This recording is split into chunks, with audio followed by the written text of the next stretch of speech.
আজকে অনেক দিন ধরে আমার ঢাকেশ্বরী মন্দিরে যাওয়ার প্ল্যান ছিল। আমার কলিগও বলতেছিল যে চলেন ঢাকেশ্বরী মন্দির যাই, কিন্তু আমি ইরান আর আমেরিকার যুদ্ধ থামাতে ব্যস্ত ছিলাম, যাইতে পারি নাই। তো আজকে বন্ধ ছিল, এই জন্য বের হইলাম। বেশি সাদা কোজা করলাম না, ও মাইন্ড করতে পারে, ভাববে যে মেয়ে দেখতে যাচ্ছি। এই জন্য সাদা গোজা ছাড়াই চলে গেলাম। গিয়ে ওরে ফোন দিলাম, কিন্তু মহারাজ এখনো আসে নাই। আমি অপেক্ষা করতেছি ওর জন্য, যে আমারে এতদিন বলছে যে ভাই চলেন যাই ঘুরে আসি, ওর জন্য অপেক্ষা।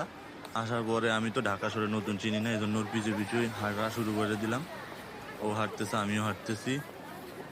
একটু দূরে যেতে দেখেছি ফুটপাতে অনেকগুলো দোকান বসছে।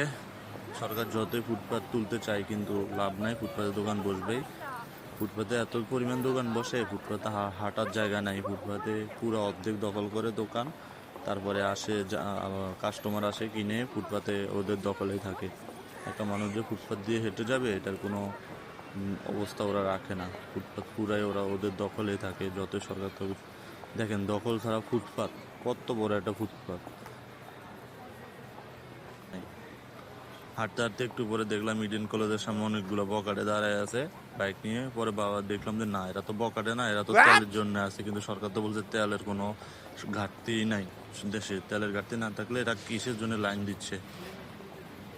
হঠাৎ ডাব দেখে ডাব খাওয়ার ইচ্ছে হইলো, গেলাম। মামারে জিজ্ঞেস করলাম যে মামার ডাব কত। মামা বলছে 150, 140। দাম শুনে মধ্যবিত্ত গরিব মানুষ, এই জন্য আর খাইলাম না, খেয়ে চলে গেলাম ঢাকেশ্বরী মন্দিরে সরাসরি। মন্দিরে আজকে বন্ধ থাকার কথা 4টা পর্যন্ত, কিন্তু মন্দিরের সামনে গিয়ে দেখি যে মানুষে মানুষে একাকার মন্দিরের ভিতরে। ওকে জিজ্ঞেস করলাম কিরে আজকে না বন্ধ থাকার কথা তুই বললি? ও বললো যে দাদা আজকে নাকি কোনো অনুষ্ঠান আছে, এই জন্যে সবাই একসাথে আসছে। আমি বললাম ভালো হয়ে গেলো, দেখি অনুষ্ঠানটা দেখে তারপর আমরা একসাথে চলে যাব। ভিতরে ঢুকলাম, দেখলাম যে অনেক মানুষ, কেউ ছবি তুলছে, কেউ গল্প করতেছে,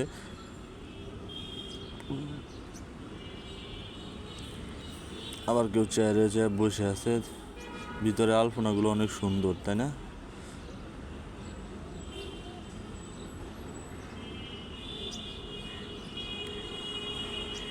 মন্দিরে একবারে শেষ মাথায় চলে যাচ্ছি আমরা।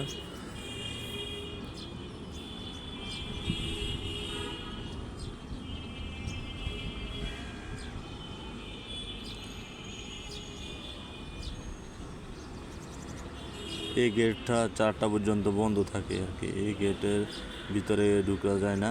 পরে আসে হঠাৎ আইসক্রিম দেখে আইসক্রিম খাওয়া ইচ্ছা জাগলো, আইসক্রিম খেতে গেলাম। কিন্তু দোকানদার আমাকে নিজেই আইসক্রিম সাজেশন করতেছে, দেখেন বলতেছে এটা ভালো না, এটা ভালো, মানে ওর সাজেশন মতো। আমি খেতে গেলাম চকবার, কিন্তু ও আমাকে অন্যটা সাজেস্ট করতেছে। পরে আমি ভাবলাম যে দেখি, আমি বুঝতে পারছি যেটা সাজেস্ট করতেছে ওটার দাম বেশি হবে, এই জন্য ও আমার ওটা সাজেস্ট করতেছে।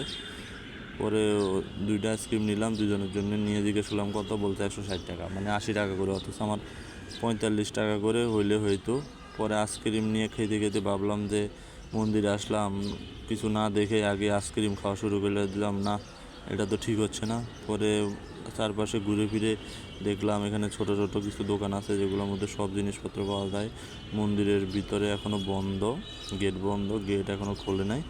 পরে গেট যখন খোলে নাই আমি ভাবলাম যে দেখি অনুষ্ঠানে একটু ঘুরে আসি, ওখানে তো অনুষ্ঠান হচ্ছে। অনুষ্ঠানে গিয়ে দেখলাম যে এখানে অনুষ্ঠান কেউ দেখতেছে না, সবাই যে যার মতো বসে গল্প করতেছে। মন্দিরে গল্প করার জন্যই আর আসলে আসছে মনে হচ্ছে, এরকম আর কি। হাঁটতে হাঁটতে গিয়ে দেখলাম যে ওখানে অনেক লোক বসে আছে। আমি ভাবলাম যে অনুষ্ঠান দেখার জন্য বসে আছে, কিন্তু না। একটু পরে বুঝলাম যে ওনারা ওখানে শুধু বসে আছে 2টা কারণে, একটা হচ্ছে ফ্যানের বাতাস আর একটা হচ্ছে ছায়া।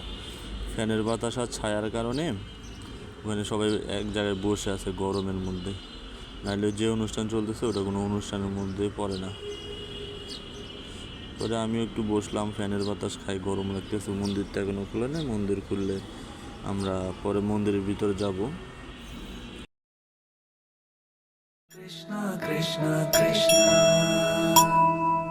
শ্রী কৃষ্ণ গোবিন্দ হরে মুরারি জগন্নাথ নারায়ণ वासुदेव श्री कृष्ण गोविंद हरे मुरारी जगन्नाथ नारायण वासुदेव श्री कृष्ण गोविंद। মন্দিরের দেখা শেষ, এখন বিকেল হয়ে যাচ্ছে, চলে যাব, এই জন্য গেট দিয়ে বের হচ্ছি।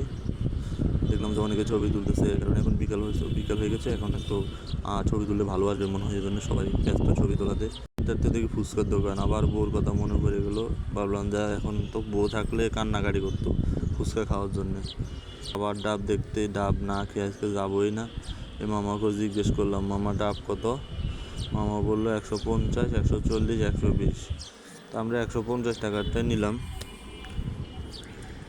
নিয়ে দুইজনে দুইটা নিয়ে খাবো। এখন মামার জিজ্ঞেস করলাম ডাবের পানি আছে কিনা, বললো যে মামা পানি না থাকলে টাকা ফেরত।